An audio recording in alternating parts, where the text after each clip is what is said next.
नमस्कार, प्रणाम। मेरा नाम शुभेंदु ठाकुर है। 2025 यानी नए साल की सबसे पहले तो आप सभी को ढेरों शुभकामनाएं। यह नया वर्ष, नया साल 2025 हमारे आपके लिए कैसा होगा, इसी बात को इस पूरे वीडियो में हम समझेंगे।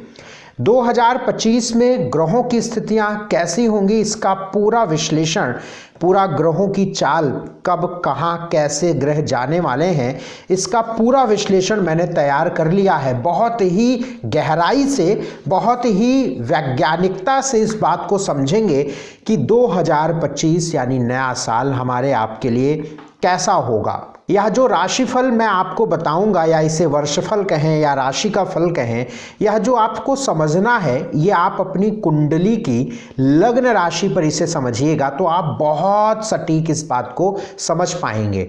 इसके अलावा आप अपनी चंद्र राशि, चंद्रमा की राशि जो हो, उस पर भी इसको आप समझ सकते हैं। नाम आदि पर समझने की सलाह मैं नहीं दूंगा।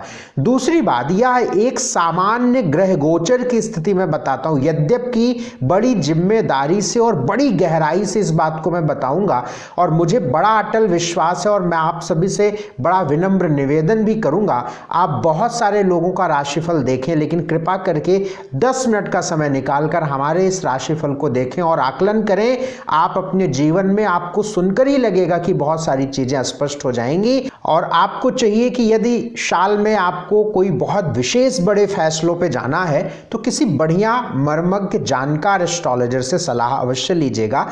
हमारा आपका जीवन जो प्रभावित होता है मुख्य रूप से, वैसे तो 9 ग्रहों का प्रभाव है, लेकिन मुख्य रूप से जिन्हें हम इस राशिफल में बहुत गंभीरता से देख रहे हैं, उन 4 ग्रहों पर अधिक मेरी नज़र है। एक तो बृहस्पति पर, दूसरा शनि पर और राहु और केतु पर। ये 4 ग्रहों से आपका जीवन बहुत गंभीरता से प्रभावित होगा। और इन 4 ग्रहों की गति को इस वर्ष देखें तो शनि 29 मार्च को मीन राशि में जा रहे हैं। इससे बहुत सारे लोगों के जीवन पर बड़ा प्रभाव पड़ेगा।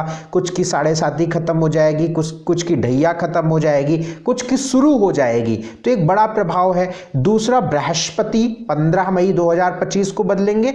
बृहस्पति के बदलने से बहुत सारे लोगों के विवाह होंगे, बहुत सारे लोगों के संतान होंगे, बहुत सारे लोगों के विवाह और संतान के योग खत्म हो जाएंगे 2025 के लिए कम से कम, और बहुत सारे लोगों के दाम्पत्य जीवन में सुधार आएगा। इसके साथ राहु और केतु का भी परिवर्तन 29 मई को होगा।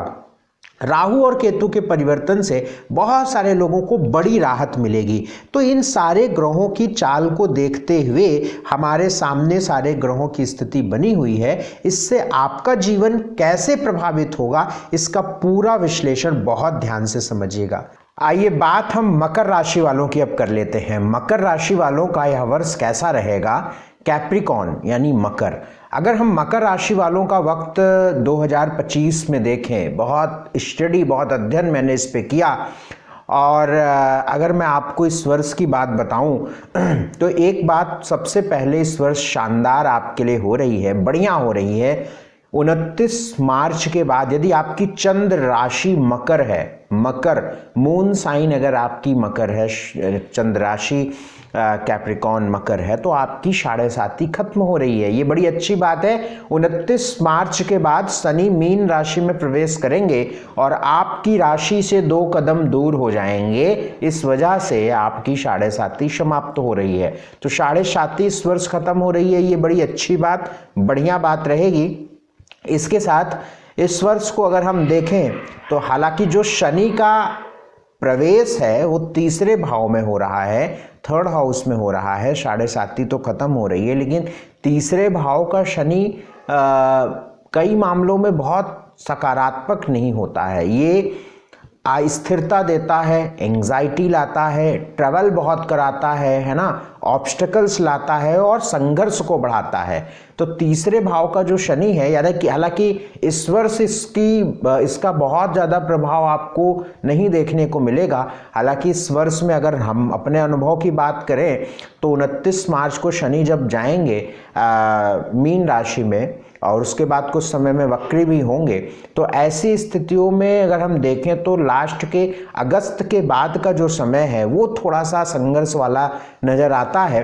बाकी कुल मिलाकर अगर इस वर्ष को देखें तो 7.5 खत्म हो रही है और इस वर्ष में कुछ खास महीनों को मैंने निकाला, उसको आप सबसे पहले नोट कर लीजिए। वो महीने हैं जनवरी, फरवरी, मार्च।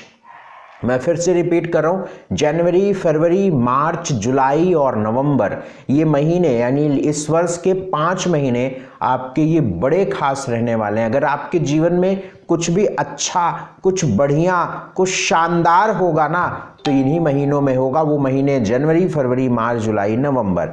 तो इन महीनों में ही आपको बड़े व्यापार, बिजनेस, नया निवेश, नई तैयारी, नई प्लानिंग, कोई नए निर्णय, बड़ा इन्वेस्टमेंट, कुछ भी आपको जिस प्रकार से अपने जीवन को बेहतर बनाना है तो इन महीनों में ही करिए। यानी अगर आपको शुरू में ज़्यादा अच्छा समय मिल रहा है जनवरी, फरवरी, मार्च में और फिर उधर जुलाई और नवंबर में, तो ये वक्त आपके इस वर्ष में अच्छे रहेंगे। इसके साथ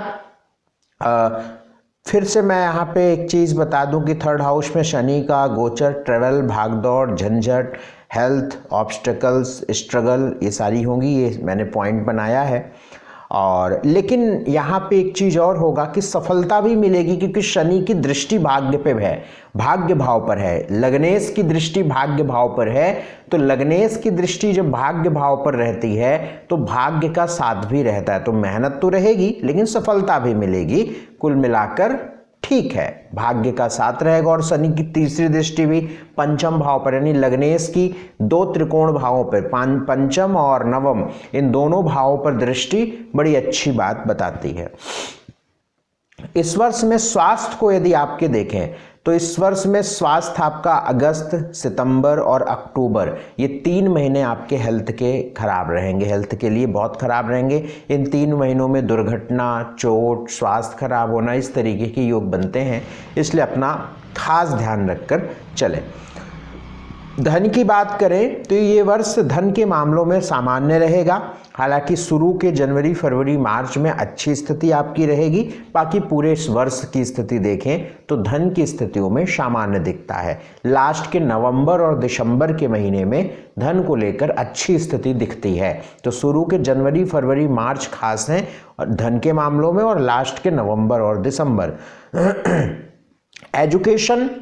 एजुकेशन को लेकर जनवरी, फरवरी, जुलाई और नवंबर, ये 4 महीने बहुत खास हैं। अगर आप कोई बड़ी स्टडी, बड़ा एजुकेशन, कुछ नई पढ़ाई, दोबारा से अपनी पढ़ाई स्टार्ट करना चाह रहे हैं, फिर से आप रिस्टार्ट कर रहे हैं अपनी एजुकेशन को, या कॉम्पिटिटिव किसी भी प्रकार से अपने आप को आगे बढ़ाना चाहते हैं, तो प्लीज़ मेरा रिक्वेस्ट है इन 4 महीनों में शुरू करिए। इन 4 महीनों में कभी शुरू करिए, जनवरी, फरवरी में कर लीजिए या जुलाई में कर लीजिए या नवंबर में कर लीजिए।